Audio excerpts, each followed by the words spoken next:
নমস্কার বন্ধুরা, শ্রাবণী রান্নাঘরে আপনাদের সবাইকে স্বাগত জানিয়ে আমি আবারও একটা রান্নার ভিডিও নিয়ে আপনাদের সামনে চলে এসেছি। আজকের আমি আপনাদের ঝিঙে দিয়ে একটা অন্যরকম রেসিপি বানিয়ে দেখাবো, যেটা খেতে ভীষণ ভালো হয়। আশা করি আপনাদেরও ভালো লাগবে। তাহলে চলুন এই রান্নাটা আমি কিভাবে বানাই সেটা আপনারা একবার দেখে নিন। রান্নাটা করার জন্য প্রথমে আমি গ্যাসটা অন করে একটা কড়া বসিয়ে নিয়েছি। এবারে আমি কড়ার মধ্যে দিয়ে দেব মুগের ডাল। এখানে আমি 100 গ্রাম মতো মুগ ডাল রেখেছি, সেই ডালটা আমি কড়ার মধ্যে দিয়ে দিলাম। দিয়ে এবারে ডালটাকে খুব ভালোভাবে ভেজে নিতে হবে। গ্যাসটা কমিয়ে দিয়ে খুব ভালোভাবে ডালটা ভেজে নিতে হবে, যাতে ডালটা পুড়ে না যায়। পুড়ে গেলে কিন্তু রান্নাটা খেতে ভালো লাগবে না। সেই জন্য খুব আস্তে আস্তে ডালটাকে আমি ভেজে নেব। ডালটা আমার এখানে লাল করে ভাজা হয়ে গেছে। এইবারে আমি ডালটাকে জল দিয়ে ভালোভাবে প্রথমে ডালটা ধুয়ে নেব। ডালটাকে প্রথমে খুব ভালোভাবে ধুয়ে নিতে হবে, যাতে ডালের মধ্যে কোনো নোংরা না থাকে। ডালটা আমি এখানে ভালোভাবে ধুয়ে নিয়েছি। এবার আমি এর মধ্যে দিয়ে দেব, আবারও জল দিয়ে দেব। জল দিয়ে ডালটাকে প্রথমে আমাকে খুব ভালোভাবে সেদ্ধ করে নিতে হবে।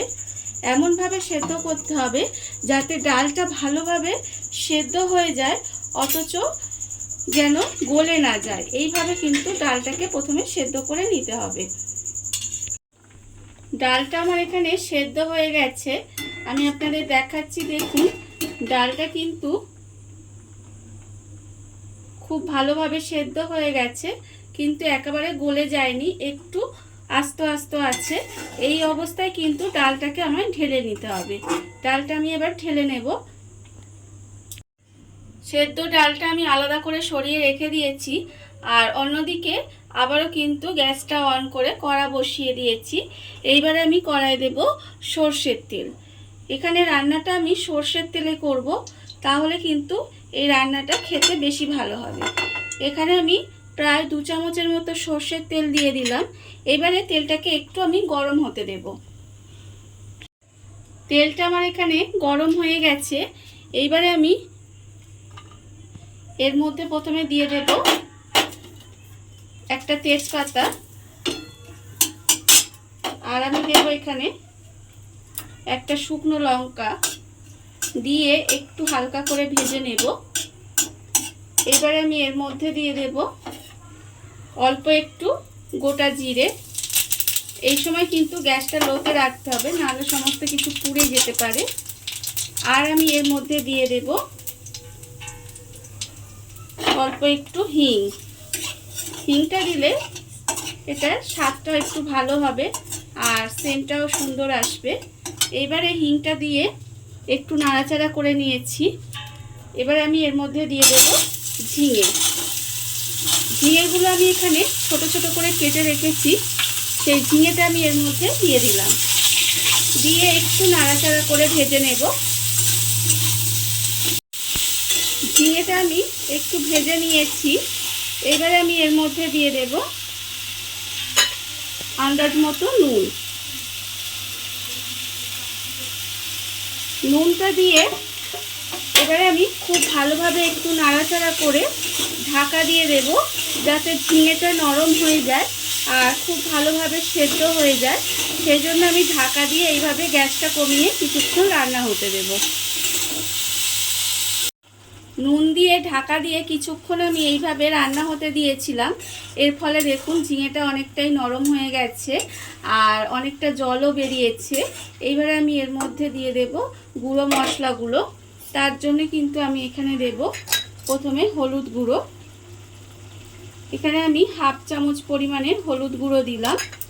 এখানে কিন্তু খুব বেশি মশলা আমি ব্যবহার করব না, খুব অল্প মশলা, কিন্তু খেতে ভীষণ ভালো হয়। এইবার আমি এর মধ্যে দিয়ে দেব অল্প একটু লঙ্কার গুঁড়ো, আর দেব এর মধ্যে একটু চিনি। কারণ নিরামিষ রান্নায় একটু চিনি না দিলে খেতে ভালো লাগবে না, তাই এর মধ্যে একটু চিনিও দিলাম। দিয়ে আবারও কিন্তু খুব ভালোভাবে এটাকে মিশিয়ে একটু রান্না করে নিতে হবে। সমস্ত মশলা দিয়ে খুব ভালোভাবে কষিয়ে একটু রান্না করে নিয়েছি। এইবারে আমি এর মধ্যে দিয়ে দেব যে ডালটা আমি এখানে সেদ্ধ করে রেখেছিলাম, সেই ডালটা আমি এর মধ্যে দিয়ে দিলাম। ডালটা দিয়ে এবারে খুব ভালোভাবে মিশিয়ে নিতে হবে। মিশিয়ে নিয়ে এইভাবে কিন্তু আমি কিছুক্ষণ রান্না হতে দেব। রান্নাটা আমার প্রায় হয়েই এসেছে, সমস্ত কিছু খুব ভালোভাবে সেদ্ধ হয়ে গেছে। আর এটা কিন্তু এরকম ঘনত্বেই হবে, আর ঠান্ডা হলে আরেকটু কিন্তু ঘন হয়ে যাবে। এইবারে আমি এর মধ্যে দিয়ে দেব দুটো কাঁচা লঙ্কা। ওপর থেকে দুটো কাঁচা লঙ্কা দিয়ে দিলাম, কারণ কাঁচা লঙ্কাটা দিলে কাঁচা লঙ্কার একটা সুন্দর গন্ধ থাকে, সেটা বেশ ভালো লাগে। এইবারে আমি গ্যাসটা অফ করে দেব। দেখুন কত অল্প তেল মশলায় কিন্তু রান্নাটা হয়ে গেল। এই গরমের পক্ষে একদম পারফেক্ট, আর এটা কিন্তু খেতে ভীষণ ভালো হয়। আপনারা বাড়িতে বানিয়ে দেখবেন।